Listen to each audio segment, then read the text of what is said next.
Hello दोस्तों, आज हम करेंगे साइंस के टॉप क्वेश्चन जो एचएससी के एग्जाम के लिए बहुत ही मोस्ट इंपॉर्टेंट क्वेश्चन है। चाहे वो स्टाफ नर्स का हो, एमपीएसडब्ल्यू का हो, ग्राम सचिव का, पटवारी का हो या एचएस्ट का हो, ये सभी क्वेश्चन एचएससी के एग्जाम में आ सकते हैं और ये क्वेश्चन पहले भी पूछे जा चुके हैं। तो चलते हैं क्वेश्चन नंबर 1 पर। क्वेश्चन नंबर 1 है, सूत्रकणिका या माइटोकॉन्ड्रिया निम्नलिखित में से किसका केंद्र होती है? तो इनमें से किसका केंद्र होती है? तो राइट आंसर होगा ऑप्शन डी, कोशिकीय श्वसन। कोशिकीय श्वसन का होती है केंद्र माइटोकॉन्ड्रिया, और माइटोकॉन्ड्रिया को कहा जाता है पावरहाउस ऑफ सेल भी कहा जाता है माइटोकॉन्ड्रिया को, आपको याद रखना है। चलते हैं नेक्स्ट क्वेश्चन पर। क्वेश्चन नंबर 2 है, निम्नलिखित में से वह व्यक्ति कौन है जिसने डीएनए का सबसे पहले पात्र विश्लेषण किया था?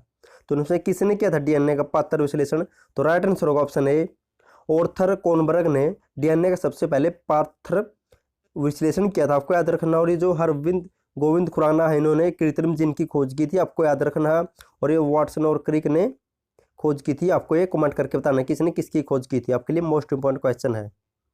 चलते हैं नेक्स्ट क्वेश्चन पर। क्वेश्चन नंबर 3 है, किसकी उपस्थिति के कारण किसी पादप कोशिका और पशु कोशिका में अंतर बताया जा सकता है?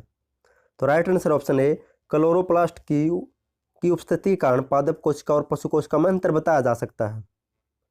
नेक्स्ट क्वेश्चन है, कोशिकाओं के अध्ययन से संबंधित जैविक की शाखा को क्या कहते हैं? जो भी कोशिकाओं को अध्ययन करते हैं उसे क्या कहते हैं? तो राइट आंसर होगा ऑप्शन ए, साइटोलॉजी कहा जाता है कोशिकाओं के अध्ययन को, आपको याद रखना है। नेक्स्ट क्वेश्चन है, टॉक्सिकोलॉजी का संबंध किससे है? तो टॉक्सिकोलॉजी का संबंध किसके अध्ययन से है? तो राइट आंसर होगा ऑप्शन डी, विषों यानी कि जहर के अध्ययन को टॉक्सिकोलॉजी कहा जाता है। और वायरस की खोज की थी इवानोवस्की ने इसको, और वायरस ऑफ स्टडी कहा जाता है यूरोलॉजी, आपको याद रखना है। नेक्स्ट क्वेश्चन है, निम्नलिखित में से किसको सेल का पावर प्लांट भी कहा जाता है? तो राइट आंसर होगा ऑप्शन बी, माइटोकॉन्ड्रियन। आपको ऊपर मैंने बताया था कि power of cell of power plant भी कहा जाता है माइटोकॉन्ड्रिया का, सेल का। नेक्स्ट क्वेश्चन है, क्वेश्चन आपके लिए मोस्ट इंपोर्टेंट क्वेश्चन है, स्टाफ नर्स और एमपीएसडब्ल्यू के लिए बहुत ही मोस्ट इंपोर्टेंट क्वेश्चन है। यूरोक्रोटिक सेल में प्लाज्मा झिल्ली किससे बनी होती है? जो भी ये यूरोक्रोटिक सेल होता है इसमें प्लाज्मा झिल्ली किससे बनी होती है? तो राइट आंसर होगा ऑप्शन ए, फॉस्फोलिड, यानी एक फॉस्फोलिपिड होता है उसकी सहायता से उससे बनी होती है यूरोक्रोटिक में सेल की प्लाज्मा, आपको याद रखना है। ये क्वेश्चन मैंने बहुत सी खोज करके आपके लिए तलाशे है और ये क्वेश्चन बहुत इंपॉर्टेंट क्वेश्चन है। अगर आप साइंस के माध्यम से देखना चाहते हो तो स्टाफ नर्स और एमपीएसडब्ल्यू के लिए तो बहुत मोस्ट इंपॉर्टेंट क्वेश्चन है। और ग्राम सचिव में यहाँ से भी आ सकते हैं क्योंकि टफ क्वेश्चन है। सेल्यूलोज निम्नलिखित में से किसका मुख्य घटक है? तो सेल्यूलोज होता है ऑप्शन ए, कोशिका भित्ति का मुख्य घटक होता है सेल्यूलोज।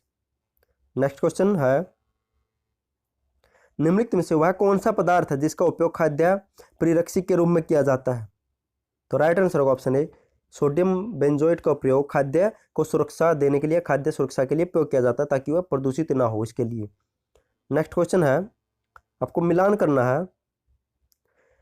करना एक्वाकल्चर, फ्लोरिकल्चर, सेरिकल्चर या विल्टीकल्चर, इनमें से आपको वो करना मिलान। तो राइट आंसर होगा ऑप्शन डी,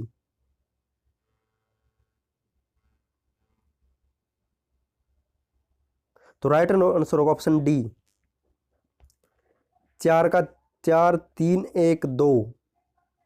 तो सेरिकल्चर कहा जाता है, आपको पता है रेशम को। एक्वाकल्चर किसे कहा जाता है आपको बताना है, 4 3 1 2, यानी कि ए का तो होगा, सॉरी यहाँ पर ये प्रिंटिंग में गलत है, यहाँ 4 आना था, नहीं, ए का होगा 4। तो एक्वाकल्चर कहा जाता है मत्स्य को, बी का फ्लोरिकल्चर कहा जाता है 3 पुष्प को, और सी का सेरिकल्चर कहा जाता है रेशम को, और वर्टिकल्चर कहा जाता है अंगूर को, आपको याद रखना है। चलते हैं नेक्स्ट क्वेश्चन पर। नेक्स्ट क्वेश्चन आपके लिए, निम्नलिखित में से कौन सी घटना पहले घटी थी? तो इनमें से कौन सी घटना पहले घटी थी?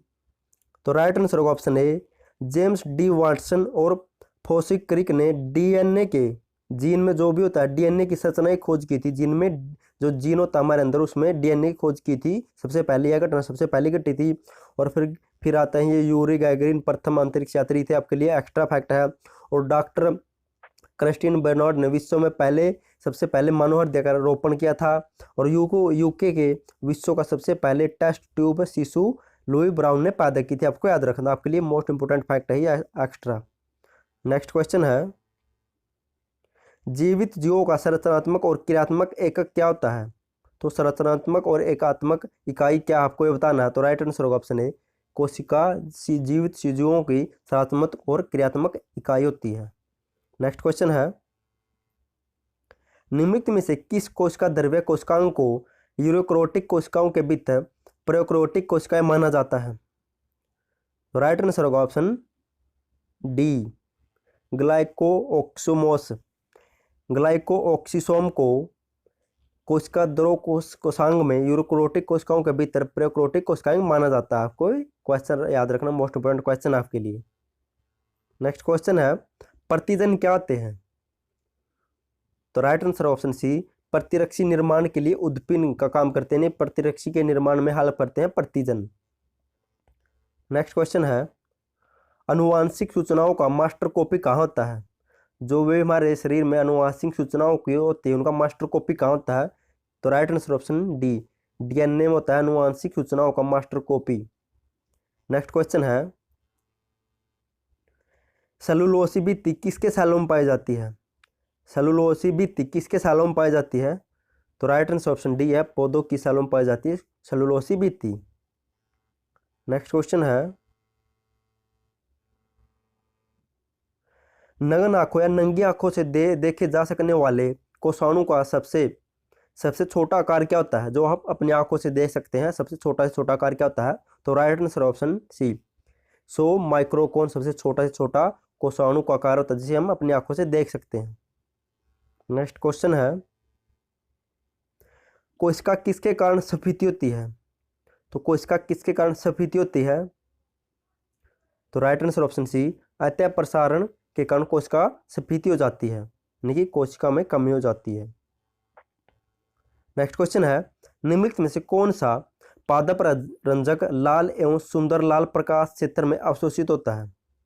तो इनमें से कौन सा पादप रंजक लाल एवं सुंदर लाल प्रकाश में अवशोषित होता है? तो राइट आंसर होगा ऑप्शन सी, फाइटोक्रोम पादप रंजक लाल और सुंदर प्रकाश लाल क्षेत्र में अवशोषित हो जाता है। नेक्स्ट क्वेश्चन है, किसमें रखे जाने पर कोशिका का आयतन बढ़ जाता है? किसमें रखे जाने पर कोशिका का आयतन बढ़ जाता है? तो राइट आंसर है ऑप्शन सी, संप्रासरणी दाबीगोल में अगर हम कोशिका को रखते हैं तो उसका पासरण बढ़ जाता है। आपको याद रखना है दोस्तों, मैं आपके लिए ऐसे ही एक्स्ट्रा क्वेश्चन लाता रहूँगा जो आपके लिए मोस्ट इंपोर्टेंट क्वेश्चन है। साइंस के लेवल को देखा जाए तो बहुत ही टफ क्वेश्चन है। आप कमेंट करके बताना सर बहुत ही अच्छे क्वेश्चन थे, आप आगे भी ऐसी सीरीज लाओ। और थैंक यू सो मच आपका वीडियो देखने के लिए।